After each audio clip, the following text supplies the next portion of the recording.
It's February 27th, 2024. We're doing our Tuesday night tube guitar amplifier webinar session, man. We got some good stuff tonight. We're going to start off here doing something with William Dandino. He had sent this in, and let's see what he has to say. I'm going to unmute you, Bill. There, you're unmuted. You want to talk about this? You want me to read it? What do you want to do? Yeah, so basically I got this Riviera Fandango amp. It has a half power switch. It actually probably reduces it to about 70% actually. But it connects, the switch connects the output tube screens to the plates, and that's how it reduces the output. So it effectively turns, you know, the pentodes into triodes. Yeah, So but it's not a true triode though. But it's close. What kind of output tubes? 6L6. Yeah, see, a 6L6 has that suppressor grid, and that's internally connected, so there's nothing you can do with that. So it's not a real triode, but it's pretty damn close. Yes, I was trying to understand what was the theory behind that, how that actually works. Is it some guys screwing around with different wirings and seeing if they liked it, and it's less. You get less gain, more distortion. Some guys like it, some guys don't.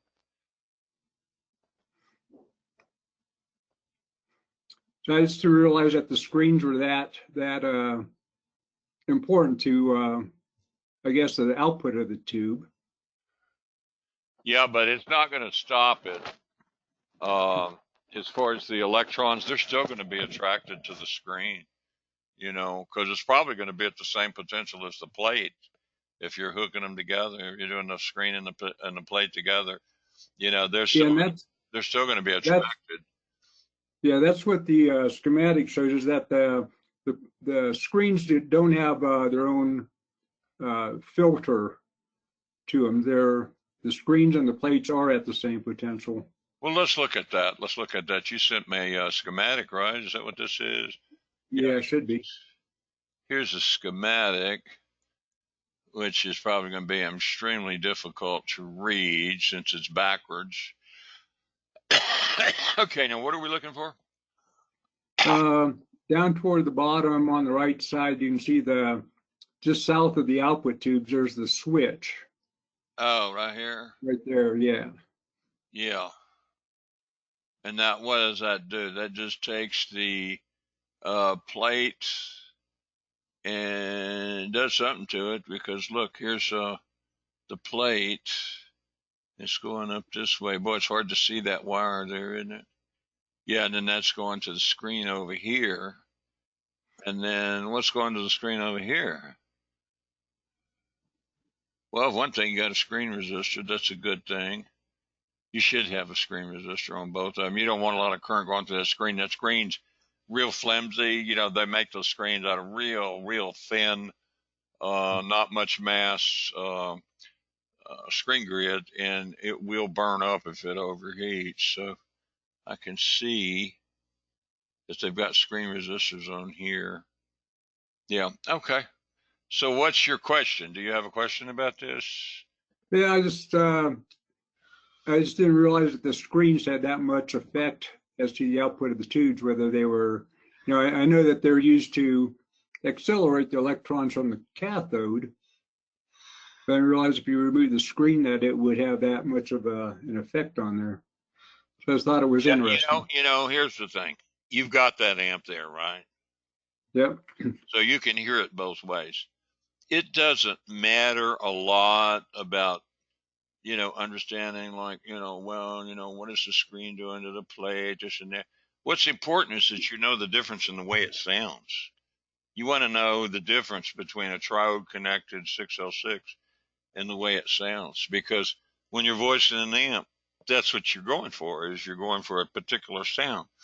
So, you know, knowing all about how it works and all that, that's great, but that may not get you where you want to go. And, you know, not everybody likes this triode connected deal. I don't like it.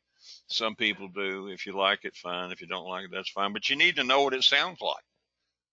So that's why you should listen to it in one mode, maybe on a couple of different guitars, and see how it feels. and then switch guitars and see how that feels, so that you understand how it feels and how it sounds, and uh, you got a handle on what's going on here.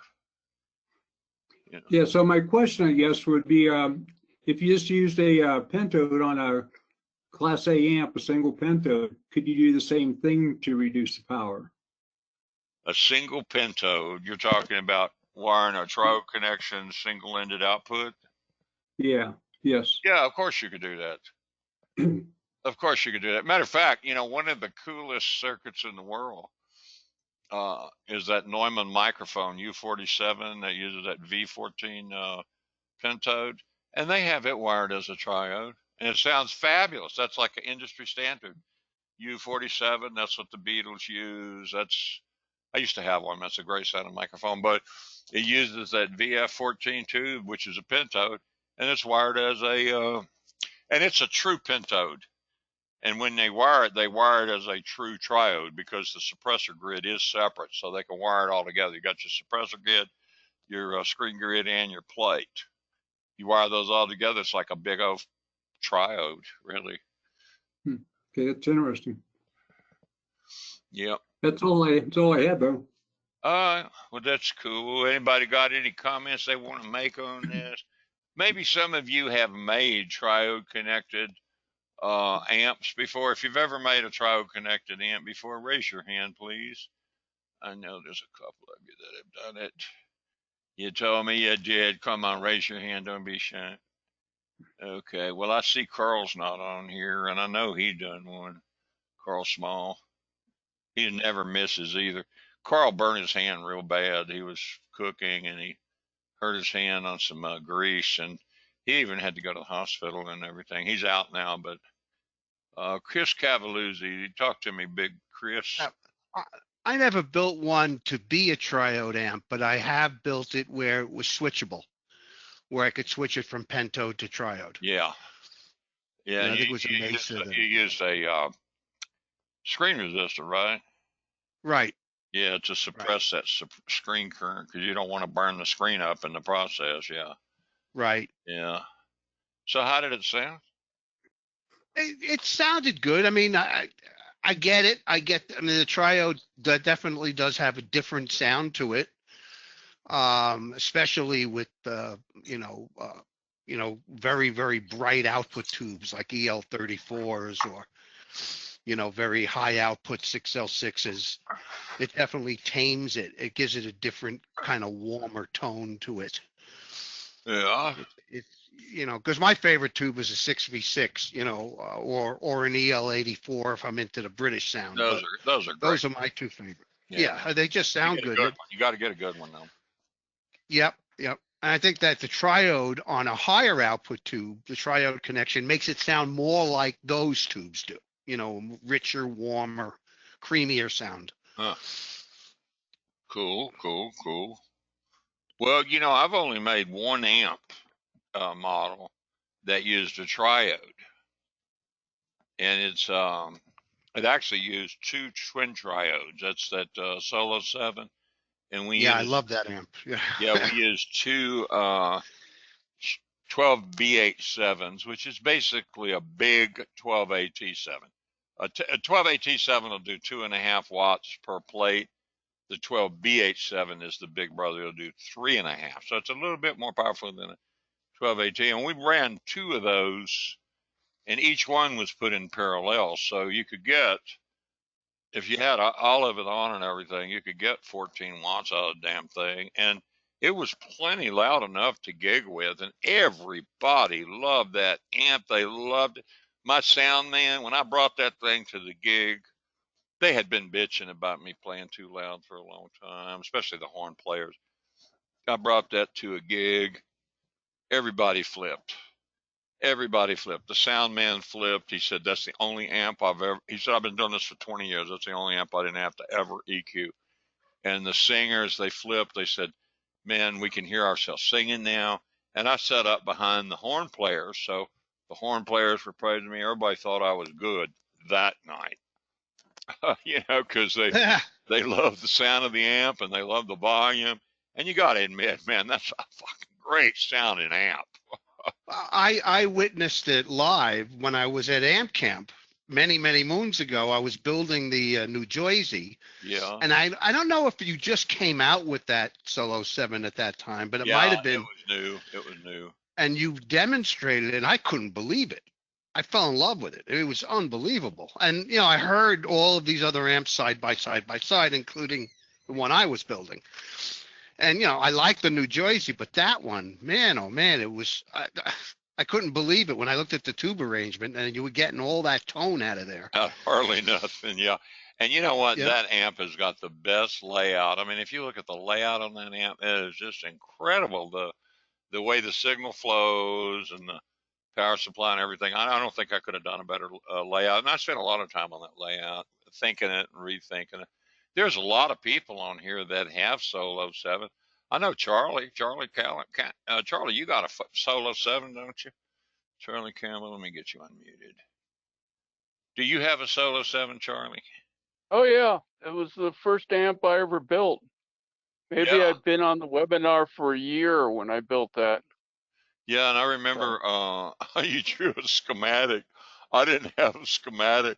Somebody called me and asked me for a schematic. I had to search the internet and I found the schematic you were drawing. No, I sent it to you. That I was sent it to cute. you, Gerald. I asked you for a schematic, and you said, "Well, we had a layout, and we voiced it, and we drew up an original schematic." You said, and then you voiced it, and you changed the layout, but you never redrew the schematic. No, So we didn't. I wanted to know what I was building, so I sat down and drew out a schematic, and I sent it to you. You are one smart son of a gun. I tell you, man. Some of the stuff you come up with, I mean, you got great eyes too, man. You see stuff on schematics nobody else sees. Yeah, I'm impressed. I'm impressed. Good guy. Yeah. Well, I sent you something for this week, so Yeah, I got you on there next. But first, I want to see if anybody else has any more comments on this triode, pentode connected stuff. Triode, pentode connected. Nobody. Boy, this bums me out. I don't see Crossfile on here. He's on here every week, been on here every week for 12, 13 years, and I don't see him. And I know he was in the hospital with his hand was burnt. But anyway, let's move on. We're going to. Gerald, what are the output tubes in this? In what? In this amp we're talking about? I know we talked about it. I just Solo can't 7? see it. No, in the one on the schematic here. The one on the schematic? I don't know. Let's see. 6L6s. Okay, cool. Yeah, 6L6s. Yeah. Yeah, they got all this fancy switching and all this crap. I don't like all that stuff. There's too many things that can go wrong, and the worst thing that could happen, I mean, you got all these switches. What if a guy's going to do a gig and one of those switches malfunctions and then he can't, it's just, I don't like all this crap. I like simple stuff where you can maybe have, if you want, maybe have a toggle switch, and that way you can switch it yourself, and if you switch it, you know what switch.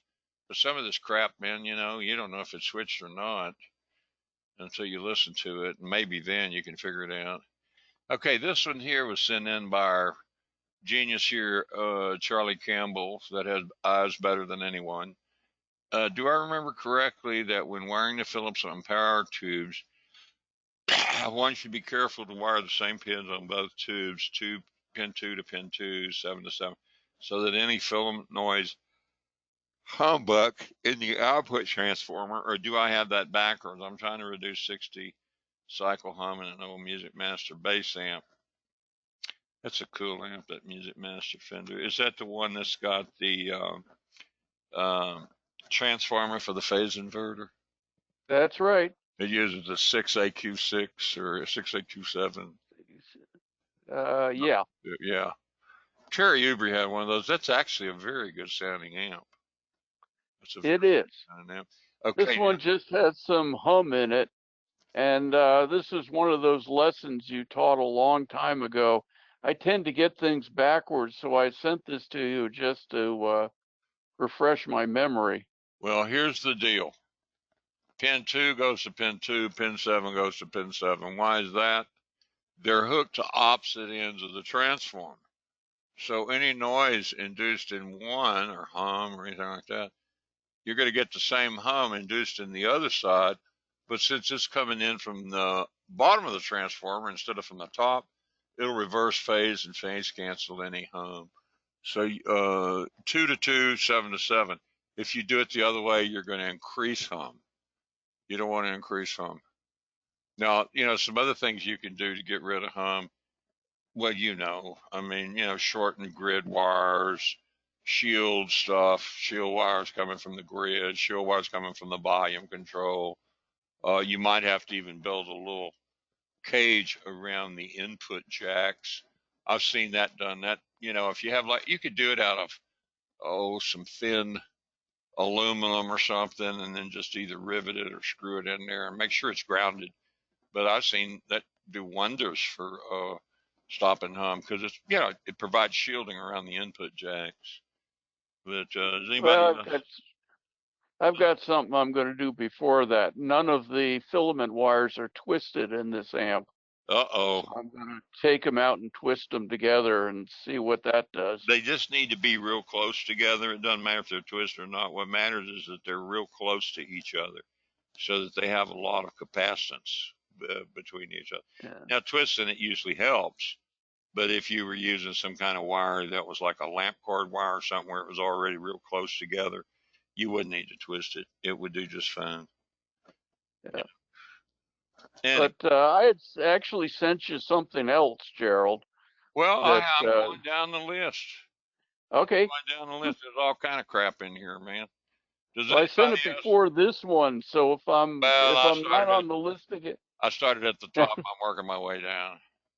Okay. I don't want to miss anybody. Anybody got any more comments on this one before we move on? Filament, wiring the filaments. How do you wire the filament for the least amount of hum? Okay. Here we got it. Okay. I love this one. Spending my life converting money into sound. Oh, I can really. I only listen to tubes. Let's see. Here's Charlie's other one. You got to be careful because this one involves a lot of English engineering. Oh my God, a Sound City. That's like the worst when it comes to hum and noise.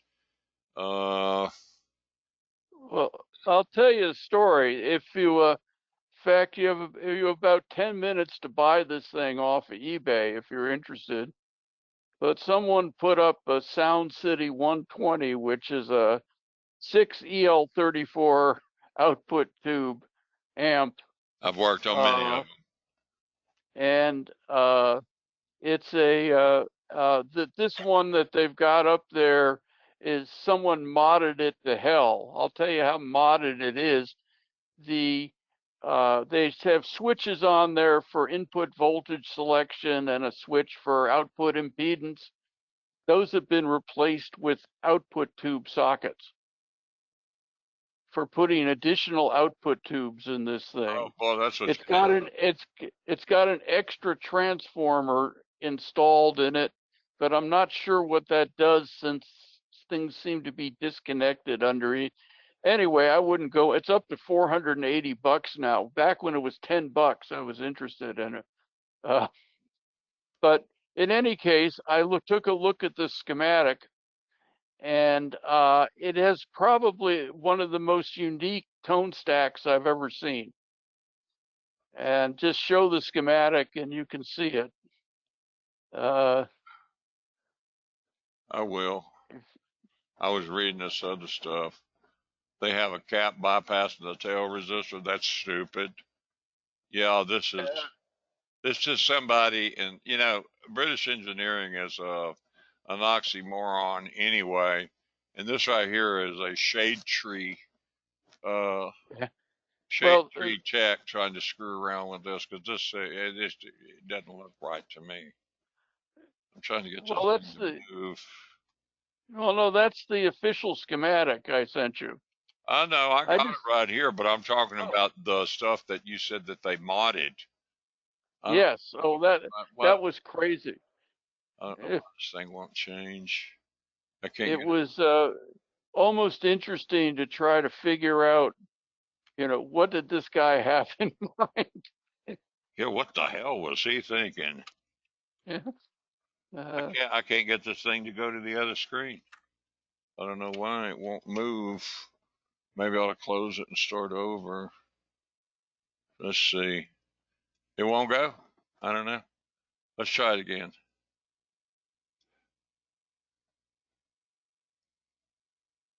Yeah, I've worked on a bunch of these before, and man, every one of them was noisy as all hell. I mean, it was just, okay, how do you make something go from one screen to the other? I thought it was Control Shift with the arrow, but it doesn't seem to be working. Does anybody know?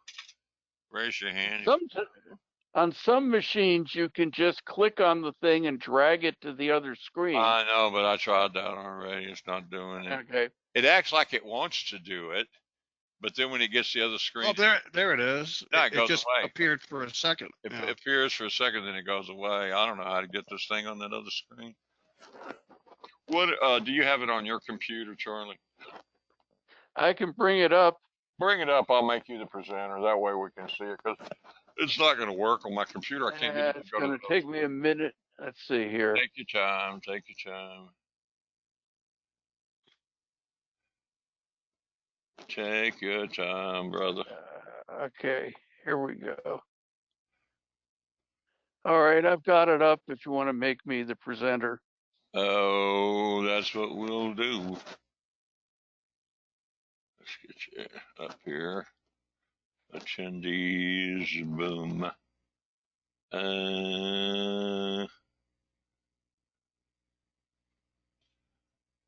Chris, Charlie Campbell right here.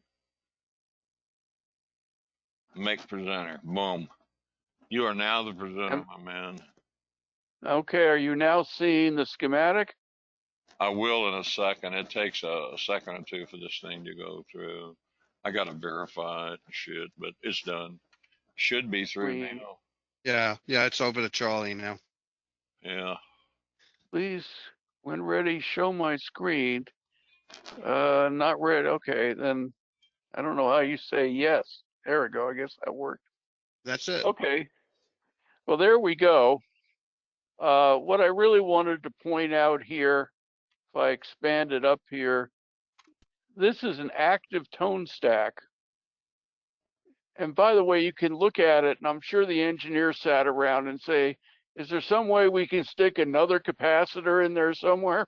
Yeah, let's drive up the production cost as much as we can and make it harder for people to service. Well, what caught my eye was you see this string of 1,000 picofarad capacitors right. on the top. Yeah, that's usually used in vibrato. Yes, yeah, well, that's not what's used here for. It's used to make a choice that at the top of the screen where I've got my hand here, that's where the base signal comes off. Yeah. Which has everything on it, although you'll notice that the control is also bypassed by its own capacitor. Yeah, so it's eating up right there. Then you go down, and after the second one, it's tapped off the middle control. And at the very end, they tap off the treble control. And what do they do? I don't know. They just use different value coupling caps to get the various different frequencies. Well, no, they're using this like a string of 6 coupling caps in series to be the coupling cap. Yeah. And they tap it before all I guess they're trying to make 6 high pass filters. Yeah, that's what it looks so like. You go through 2 of them, and then you tap off the middle control, and you go through another 4 of them, then you tap off the treble control. Yeah. Yeah. So I've never seen that before. So you're separating the bass, mids, and highs. Right. And then giving them each a separate tube to amplify that. Right. That's what they're doing. That's a very unusual tone stack. I guess they're trying to beat the insertion loss. It's how I, to beat the insertion loss. well, they've got, you know, tubes in there, so the insertion loss isn't a big deal. I know they're Uh, making up for it. I mean, you're going to get another 34, 35 dB gain off of that tube, and that's usually about what you lose on a tone circuit. So it's going to, keep everything pretty even, really. Might even add a little gain. Probably add a little gain. I just don't. My first question is, I don't understand why they use the 6 caps in series. I um, you know, why don't they just use a you know, equivalent circuit to a couple of caps in series? Yeah, So you've got a they could have done it either way. You got to remember, this is British engineering. They don't think like we do. We think logically. They don't. No, they well, don't. They don't. They think, well, let's add more parts. Let's make it a little harder to work on. Oh, this is too easy to service. Let's move this over here so it'd be impossible for the tech. And I mean, that is the way this shit is put together, slapdash together. I've never worked on one of these that didn't have noise and hum, and it was atrocious. And we would spend days trying to get rid of it, and it didn't make a damn bit of difference. They had everything so screwed up on the layout. Yeah, these are a piece of shit. As far as I'm concerned, I wouldn't. A boat anchor. yeah, well, you should see the size of the transformers. It would work as a boat anchor. Oh, I know, Um, I know. These were considered festival amps. They had the 6 tubes in there. They're very, very powerful. And maybe on a stage like that, if you were in a festival, maybe the ground hum wouldn't be quite so noticeable, because you have all the other ambient noise.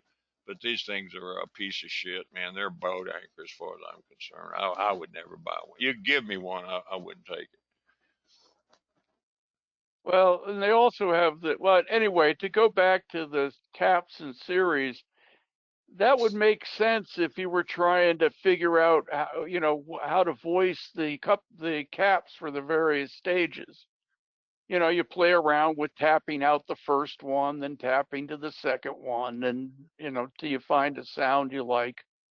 Uh, but I don't know why you'd put that in a production amp, except to have more components in there. I sent this to Ulrich uh, because I know he's interested in interesting tone stacks, and he did point out that having all these caps in series, uh, you know, might have some weird dips and things in it. But Yeah, uh, phase, I, phase issues, all sorts of crap. I suspect that these people just put it in to choose a cap, and when they found what they liked, they just left it there. Uh, Who I think knows? I and then think Gerald they, might have hit the nail on the head. It could be they used individual caps to get a particular phasing. Keeping the phasing consistent. I didn't count them up yet, but The with well, phase, each cap. the phase isn't consistent.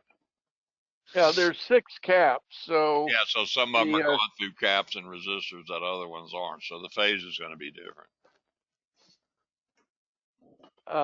the other thing they do is they bypass all the controls. Treble, bass, and middle have bypass caps on them here, here, and here to peel off treble. And then some of them, like the middle circuit, has a small value bypass cap on the cathode resistor to add a little treble back in. Um, And and boost over real here size. on the treble side too. So as I said, they just looked for more ways to put more capacitors in this thing. But I've never seen anything like this. Uh, as Gerald said, I have no idea how it sounded as a tone stack. Um, you know, if you got rid of all the hum and stuff, could it ever did you ever get any of these to sound good, Gerald? They sounded okay. They were real loud. They would slap you down, and I can see where people would love them if they were playing an outdoor festival. But as far as having tone, forget it. Forget it. They didn't have any tone. It was just a real hard, um, powerful amplifier, and it didn't, it didn't have a lot of character or anything. It was just real loud, like a high watt, just real loud. Yeah. Mesa did something like this on their Mark 1, Mark 2 series where they had slide switches for the tone control. So they Yeah, had like but a, that was a done. That series was of done with 5 or some 6. inductors, and Yes, they had yes. inductors and caps, so they didn't go to individual um, vacuum tubes like this one does.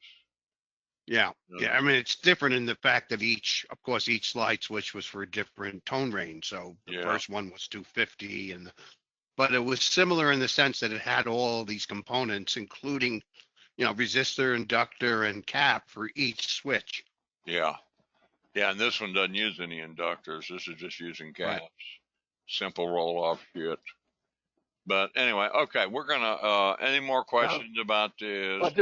Just one quick comment. I was going to say that Sound City was a competitor to Jim Marshall.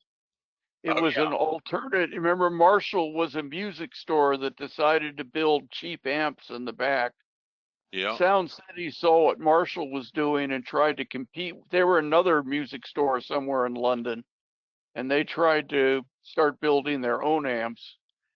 But before we go on, Gerald, I wanted to ask you about this phase inverter, I was looking which at is that. this thing down here. It's got some weird things about it. One is this 22K would normally be the bias cap on a long tail pair, and that's way too big for a bias cap. Wait a minute. Let me look at this here. Let me look at this. See what you got here. Okay, this is your phase inverter here, and your Yeah, grid. right here. Where's your grid coming from? Let's see. The grid for the phase inverter here is going to this 1 meg, which is going to another 1 meg, which is going to ground. So that's your, and then this one is going here, and it's going to the same 1 meg to ground. Okay, we're not seeing your pointer, but Yeah, I think you mean this. this 1 meg to ground here, and then there's this 1 meg to the other grid. Yeah, that one is 2 megs because you got the meg going to the other meg, and that makes it 2 meg because Oh, one. that's the 2 meg. You know, I missed that first 1 meg because it's connected right close to the tube there. Yeah, but the other That one was is still only confusing. 1 meg, and then this right here. See what you're missing here? There should be a cap, unless. Well, I don't know. Is it this one, the 0.15? Well, you know what? I'm looking at this. Which is the phase inverter? Is this just a differential amp? If this is This is the phase. Well, I think that's the phase. This is a cathode, direct coupled cathode follower, except they've got a high pass filter connecting the two together. yeah, I see. So and that's feeding the phase inverter. Yeah, yeah. So this phase inverter is missing a cap. It should have a 0.1 going from this ground to Could it grid. be this one? Which one? This 0.15? No, that ain't it. It's got to Okay. come. It's got to come from this grid. See, if this is a long tail pair phase inverter, which it appears to be, then this grid needs to be at ground potential in terms of Now, AC, which means it needs a 0.1 going to ground. It needs a 0.1 going to ground, and if it's not in there, it's not going. I don't think it's going to work. It'll work, but it'll sound funky because you'll have one side of the wave working and the other side won't. well, here's a grid going through this 0.15 and this 0.047, which is like 0.2 to ground. Where? So, okay, right here, there's a 0.15, and if you look at it, that That's one on the goes wrong up. side. That's on the wrong side. It needs to be on the Oh, grid. It's got to be on the grid. well, it's on the grid here. Oh, I to see what you're connect. saying. Yeah, you This got, is the most confusing yeah, it's schematic wrong. you Yeah, could ever read. yeah, they drew it backwards. I see. Yeah, it's on the other grid. Yeah. And but this 22K, that's normally what they call the bias resistor for the phase inverter, and that's usually like what, 470 or something? Well, it depends on how much gain you want. You know, the smaller it is, the more gain you get. The bigger it is, the more balanced it is, and the less gain you get. And then there's this 2.2, Well, which is normally where the long tail resistor is. that ain't gonna do nothing. 2.2K ain't gonna do nothing. You need a bigger resistor there to modulate that uh, grounded grid circuit. You need a And bigger. then that's bypassed by this 0.047. Yeah.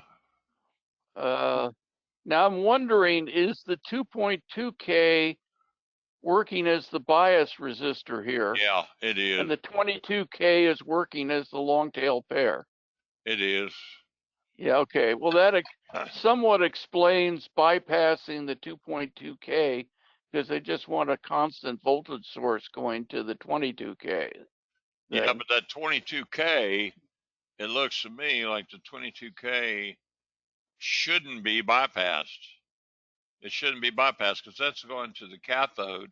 How the hell are you going to modulate that side that's got the grounded grid if the cathode is bypassed? That doesn't make sense. No, no, no. The 22K isn't bypassed. Oh, it isn't? It's 2.2. That 0.15 is the cap going to the grid Yeah. on the other side.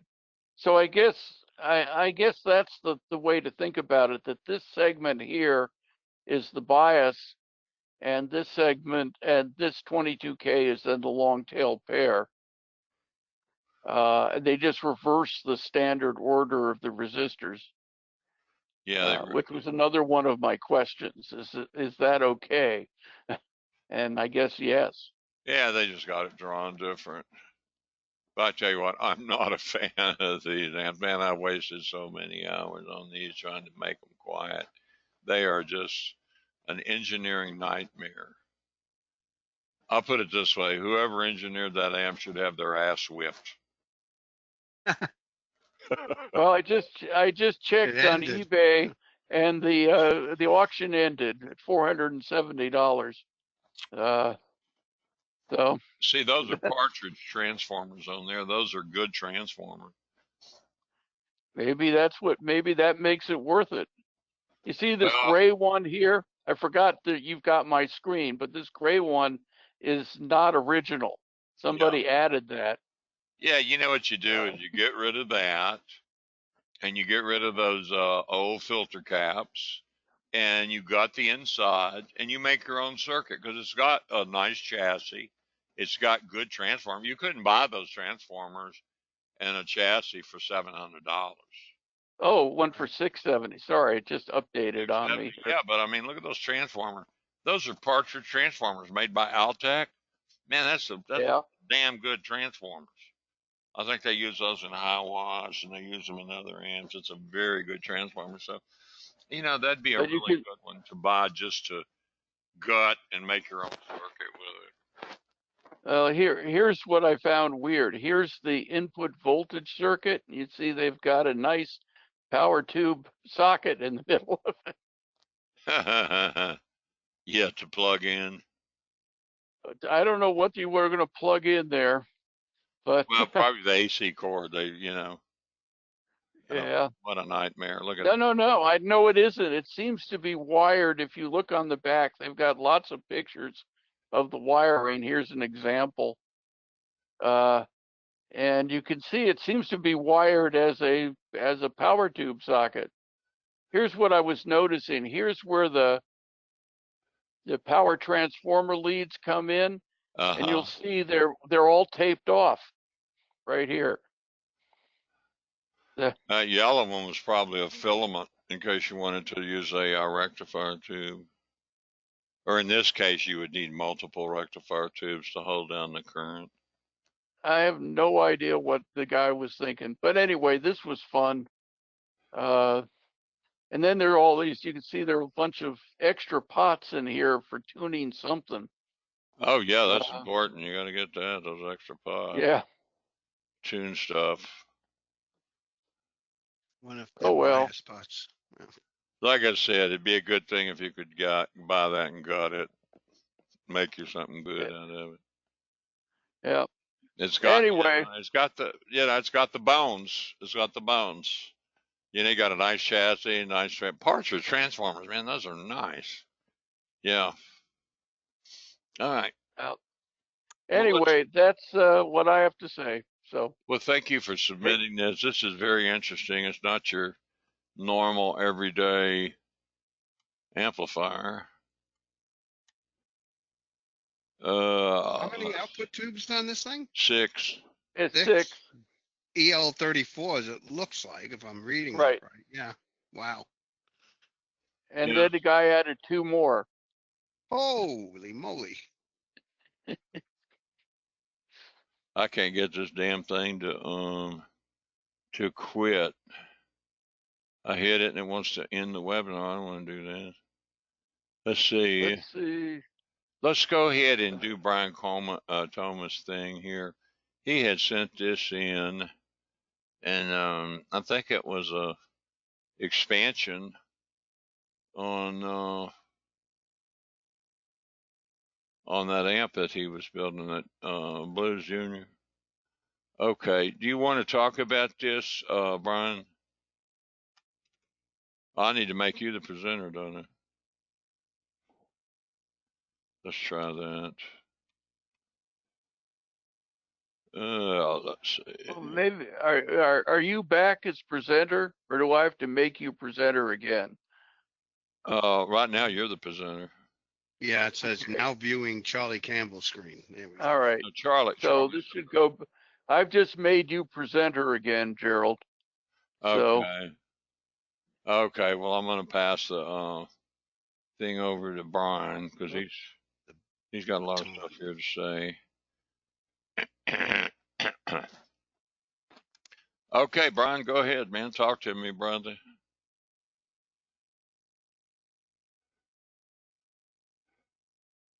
Oh, wait a minute. You're muted. We got to stop that. Okay. All right. Now I'm here. I'm gonna make you an organizer too. All right. Okay, go ahead. This because this was for last week. All I wanted to update anybody on this one was that as I was getting ready to do I was doing a final burn in last Friday or whatever, and all of a sudden something sounded terrible in the amp, and I checked the voltages. The voltages were going down, and it was a power transformer. The 15-year-old Mexican-made cheapy Fender power transformer was giving it up. And that was probably a bridge rectifier, right? Yes. A full-way bridge, yeah. Those are cheesy. Yeah, you can see that right here. Can y'all see where I'm pointing to? Yeah, I can see it. Yeah, right there. Well, at any rate, this transformer was giving up the ghost and was getting hot. And I felt it. That's one of the things when I start hearing crazy noises, I feel the transformers, and of course they appreciate it, but it was getting real hot to the touch. So I took it out. I happened to have a Pro Junior transformer, which does not have, you see these brown leads that come off? Yeah. That's specifically for the reverb circuit. To run the plus and minus 15 volts on the chip. I see. Yeah, but the Pro Junior doesn't have those. So, but I just wanted to test it.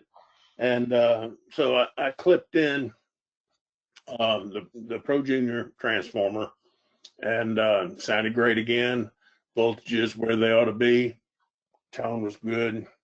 So I called the customer up and I said, hey, we got a problem here. We got to buy us a new transformer. I've got to hit you up for some more money. So there we are. That's the end of that. Waiting on that transformer to come in. Probably be here at the end of the week. I'll get it in and get it put back together and Where'd you out the get door. that? I'm wondering, where'd you get that Fender transformer from? CE distribution. CE. Just Yeah, just yeah, a Fender. yeah, they sell the Fender parts now. Right. Now, if it lasts him another 15 years, good to go. I would, myself, I would like to have better iron in there, but I'm not the customer on this. So he did get a new, the Hoffman board with all the good parts on it, and it really sounds good. Yeah, Really sounds thick. Got some depth to it. But that's all I had on this one. Just updating y'all on a bad power transformer. And okay. I'm glad it failed me in my shop instead of at his home, a week later. I know you don't want to ship it to him, and then 2 weeks Yeah. later, oh man, this thing ain't working. Blah blah blah. You don't want to hear that. No. Yeah. Oh no. They didn't have any special deals, huh, Brian, on getting both the power and the output? Maybe might have been able to talk them into it. Sometimes Well, they'll give you a discount if you buy both. yeah, he'd already spent a good coin on this project. Yeah, I Yeah. hear you. Okay. It was it was a stretch to get. I bought this book from Gerald's suggestion. It's a very good book.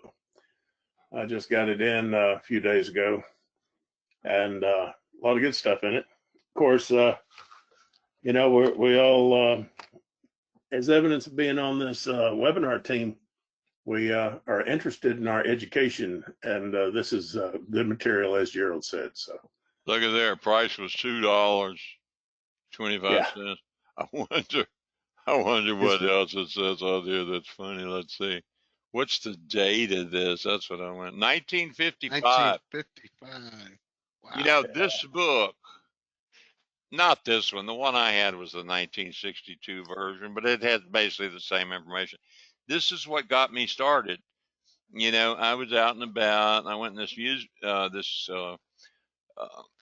used bookstore, and I saw this book. I thought, basic electronics. Man, I'd like to learn about that. That sounds like a good idea. So I bought the book, and I think I paid $2 for it, and maybe $1.75. I don't know. It was cheap.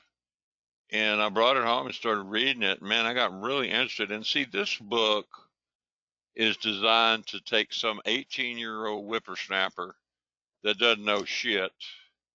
He doesn't know which end of a solder gun to hold, much less how a tube works. And it's designed to take them and teach them tube technology very quickly, so these guys could work on radar systems and radio systems and all kinds of stuff. And the book has all kind of stuff in it for radar and radio and all that. You can ignore all that. They have a lot of stuff in there for audio and push pull and power supplies and the stuff we would use. They have a lot of stuff in there for that. And if you go in there and you read just that, and you just kind of ignore all this crap about the super heteron receiver, heterodyne receiver, and Morse code and all this crap, you can forget all that and just concentrate on the audio part. You'd be amazed at how much you'll learn from this book. I mean, it's just great. It's great. It's what got me started. I wanted to. Have you looked Gerald, at it yet? Did you get a chance to look at it? yeah, I've thumbed through it. A lot of good stuff. A lot of stuff we have all seen before, but it's a good resource. It's got some good explanations, some good diagrams. Where did you get it? I got it at Amazon. I think it was about $26. Okay. Perfect condition. It looks brand new, 1955 version. Yeah. Great read, man. Put that by. They have one in Amazon dated October 20th, 2008. I wonder if that's a. You don't want that. You probably don't want that. That's going to be op amps and transistors and all that stuff. You want an early one, something from the 50s or 60s, because that's going to be all tube stuff, and it's just going to be a whole different book. And don't get basic electricity. Yeah, You got they to have get both. basic electronics. The difference between electronics and electricity is gain. Electronics, you have gain. Electricity, they're talking about hooking up a power line on a utility pole and, you know, that kind of crap, which you shouldn't be interested in at all. Doesn't have a damn thing to do with what we're talking about. So, Hey, Gerald. anyway, yeah. Gerald, can you make me presenter? I want to discuss I thought you our. were the presenter. You're not the presenter. No, oh, you're the We're presenter gonna have right to now. make you a presenter. Let me make you the presenter. Let's see. We got a lot of people on tonight. Let's see. Presenter. Come on, Brian. I know you're on there. Shit. I know you're on there. I'm talking to you, but it's not showing up on my screen for some reason. Let's see, staff. There's, oh, here we go. We're gonna make you the presenter, okay? There Okay. you go. You're the presenter now. Okay. Good deal. What I wanted to talk about was in the last few weeks, we've discussed this resource list.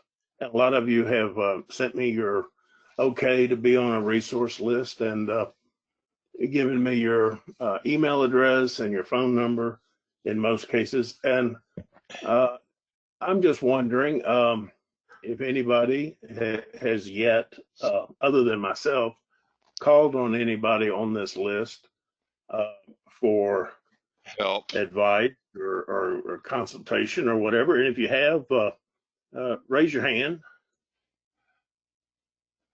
And let's see, I see Brian, some aren't, I'm saying that wrong, I'm sure. But at any rate, so I was thinking one thing that might be beneficial for us, we all know what Gerald looks like, okay? Or at least what he looked like 20, 30 years ago. Yeah, I don't publish current pictures, man. God knows. I don't want to scare anybody. All my pictures are Well, 30 years old. anyway, I was thinking, if you wanted to send me a current mugshot or maybe an older mugshot of 20 years yourself. old. 20 years old, so you look real young. Yeah, like this one here. This is an old picture of me. And you know, now today I look a little different, and that's me today. So you might say, well, you know, that one looks better. Maybe the jacket's a little different, but That's anyway, British. there's That's me. British, man. You know. Yeah, yeah, British and invasion. and that's me just recently. So I was thinking, if you knew what we look like or each other look like, it just gives you a point of reference to talk to. You know who you're talking to. I really don't know what Charlie Campbell looks like, and I really don't know what Carl Small looks like. And I talk to Carl all the time. I do know what Bill Dandino looks like, and but I'm just thinking if y'all would like to send me a picture of yourself, and I will get it into the resource list. That way And people will know what each other looks like. That's a good idea, Brian. Man, you were so insightful. Thank you for that. That's a good idea. I was just thinking, I don't know, you might scare people away. Yeah. They might say, man, we don't want to go out with these mavericks, man. These guys are the reprobates of society. yeah, well, it's just an idea. I don't know if it's a good idea or not, but it's kind of like, hearing a Les Paul guitar. Well, if you don't know what it looks like, do you really appreciate it, as much? I mean, yeah, maybe it sounds good, but you got some kind of frame of reference. Yeah, you're right. You're right, Brian. I mean, and I agree. And I think, people should do that. I'll do it. I'll even do it. Hell, I'll send you a picture when I was real young. I got a picture of a sperm. That was when I was very, very young. Very old picture, 71 years old. But That then reminds me of a joke, but I won't tell you that joke today. Okay. Another Yeah. time. You want faces. You don't want any other body parts, right? Yeah, we want faces. Hey, Charlie, if you don't want anybody to call, send me a picture of your butt. Please don't. Please don't. Too much. Too much. But at any rate, that's my idea for this. And y'all send me to warmdude@bellsouth.net. And I'm updating this resource list every week or as people send me stuff. So if you want to participate in this photo business, just send me a shot. It doesn't have to be anything fancy. And if I need to, I'll crop it and try and keep all the images about Make the it same look size. good, yeah. That's all I got.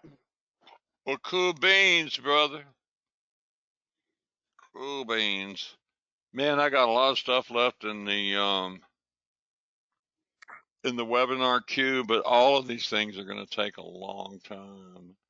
Let's see here. I'm looking for see if there's something that we could do in a short period of time, because most of these are going to be like 30 minutes or an hour. Let's see.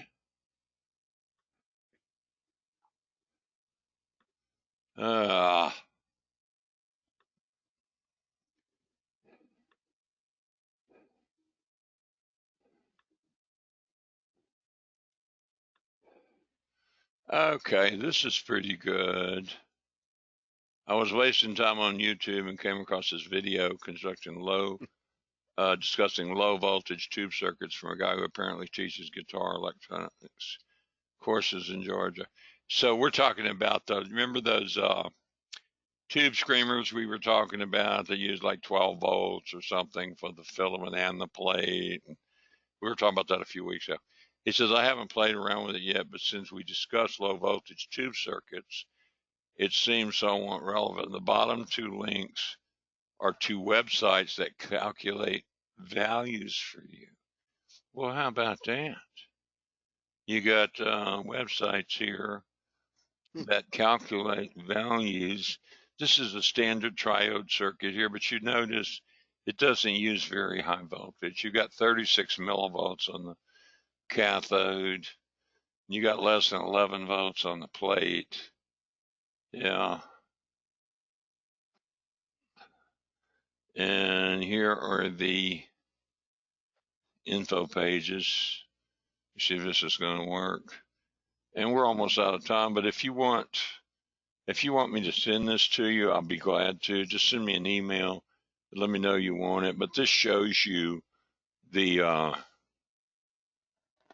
it shows you various different scenarios and what you can use. Low pass filter transfer function plotter.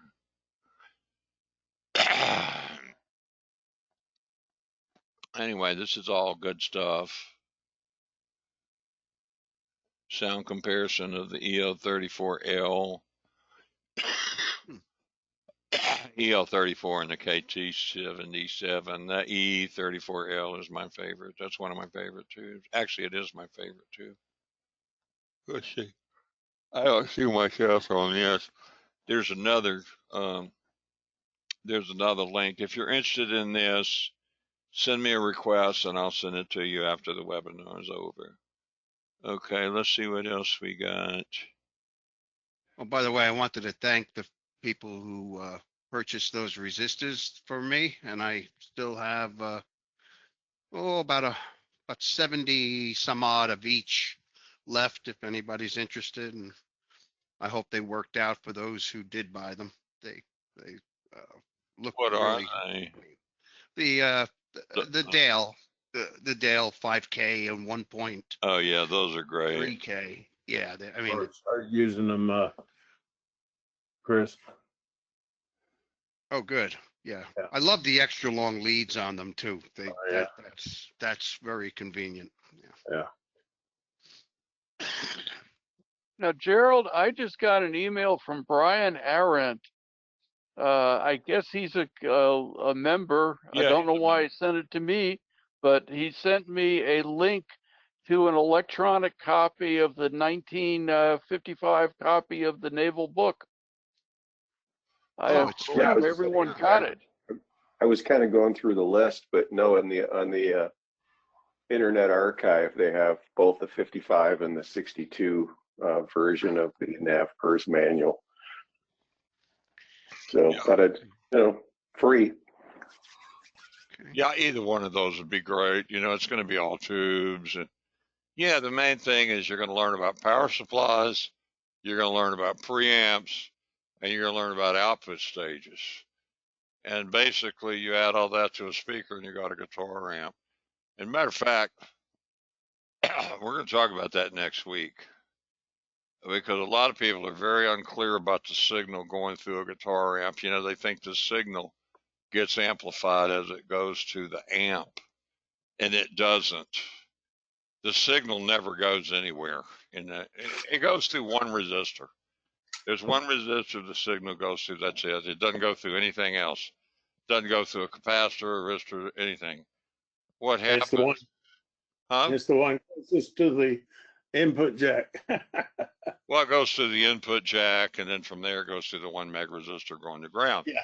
But That's awesome. what a lot of people don't understand is they don't understand the difference between charge, voltage, current, and impedance. See, charge is static. You ever, like in the wintertime or something, you rub your arm against some wool or something, and then when you're near it, the hair stands up, wants to go to it. That's static. That's static electricity. There's no current flowing. It's just static. That's all. Static electricity. And so the grid on every tube is static electricity. There's no signal going through the grid. There's no current going through the grid. There's no voltage on the grid. There's only a static charge. And depending on if this charge is more negative or less negative than the cathode, then that's going to determine how much current flows. But that current that's flowing is not your signal. That's power supply. That's just your power supply having the current go from your cathode to the plate. So you got to remember an amp only has one resistor in it that signal goes through. Everything else in that amp is a power supply that's being modulated. How do you modulate it? Well, there's a bunch of ways. You got preamp tubes that modulate it. You can modulate it with filters, high pass filters, low pass filters. You can change the power supply so that it has less impedance, more sag, less sag. There's things you can do to voice the amp, but basically it's still just a power supply hooked to a speaker. That's all you got. And there's no signal going through the amp. And man, I do these correspondence courses and people are like, oh, I'd like to know about the signal path going through the amp. I have to tell them the signal never goes through the amp. It goes through one resistor and that's it. Everything else after that one resistor is just a power supply. And it's being modulated by the static charge on the grids of the tubes. That's all. So anyway, I wanted to point that out, and I think Brian might have some stuff to add to that, so I'm going to shut my mouth for a minute and let him say something. Well, what I wanted to bring up, and we don't have the time now, but next week we can, and that is, it makes sense what you're saying, and it honestly I never really thought about it until last week, and it was like light bulb went off, and so I'm thinking, well, there's more to this than this static charge on the grid. And there must be, because power supply, well, a power supply provides different voltages. And it provides voltages for the plates, for different things, output transformer, so forth. But my question is, and I'd like to explore it, is how does this modulating power supply handle differences in treble, middle, and bass if there's no signal going through the amp. And also, I want to interrupt you for a minute. I want to talk about feel. Nobody's Yeah. talking about feel. Feel is important. It's very important. You know, when somebody's playing a guitar and they got it plugged into an amp, they want it to feel right. They want the amp to do what they want it to do without having to beg it. You know, they want it to just fall into line. And how do you do that? Well, there's all sorts of things you can do, but it all involves the power supplies at some point, either the voltages, the impedance of the power supply, the filtering of the power supply, the whether you use a choke or you don't. You know, it's basically power supply, voicing it through that, Yeah. and then once you get it voiced, then you got your output stage to deal with. You want that output stage to be voiced right too. You want to have enough sting on the front of the note to where it punches through and mix so people can hear you without it being too loud. But then on the other hand, you want it to have ample sustain. So after that initial sting, you've got a nice orchestral sustain there that you can use to have a thick ass tone. Well, you So, know, one of the things that I want everybody to think about between now and next week is we've all played a number of different Fender amps, and let's just for a minute think about a deluxe reverb. Okay, it's got two output tubes, and you know it's got the preamps, it's got whatever vibrato reverb, and you play one of those, and you say, yeah, it's okay, yeah, it's pretty good. And then you play like Charlie's got one, I got one, maybe some other people have a New Jersey amp, and you play one of those, and it's like, holy mama, this is not the same animal. It's totally different. First of all, it's got a killer power supply. It's got great transformers. You hopefully got great speakers in it, and it does something with the feel, the performance, the feel. it feels It's like it's got going to jump out from under you. The yeah, damn thing. A lot it, of times you think the thing hit the note before you pick the string. It's so fast. yeah, and that difference between a standard Fender product and that New Jersey circuit, the difference of night and day. It's the difference of the Earth and Jupiter. You know, totally different. And what I want to understand is how does this modulated power supply, how does it get that difference? You know, in terms of tone, feel, harmonic overdrive, all those good qualities we like in a superb amp. How does it do it? I mean, I understand, you know, building a robust power supply and having a great transformer, but since that signal doesn't go through the amp, how does that amp make all that happen? And that's something we'll chew on and talk about next week. Oh, I'd love to talk about that because I learned a lot designing that amp. You know, I designed the power supply for the Trainwreck Climax amp, and I learned a lot from doing that because I had to do it more than once to get what I wanted. And we'll talk about that next week. That's a good conversation. John Krupa's had his hand up for a while. I don't know if it's for something else or it was a butt call. Yeah, Go ahead, John. yeah. I mean, I'm curious to talk more about this next week as well. I used to say the same exact thing Brian just said about a phonograph record. I got to understand a needle picking up sound from a groove, but how do you get distinctive, tonal differences and production values and all those magic they do in the studio? How does that come through a needle into a speaker? And what you're talking about, the signal is like, okay, I understand about the voltages and the currents and all that, but where does the sound come in? That's what's hard to internalize for me. Yeah, there's a lot going on in an amp, and there's a lot of stray capacitances too. We used to do this thing in the I know we're into overtime, but I'm going to tell you about this little process we used to do. When I was doing the seminars, I wanted people to understand that the capacitance is everywhere in an amp. It's everywhere. I mean, it's everywhere. Anytime you have any wires in there, you've got capacitance between those wires.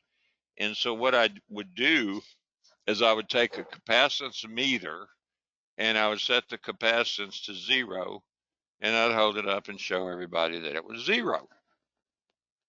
Then I would put a lead on each side, and I'd have the leads stretched out, one to the left, one to the right. That son of a gun would have 20, 30 picofarads just by plugging cables in that weren't even close. They weren't even close to each other. They were as far apart as you could get them.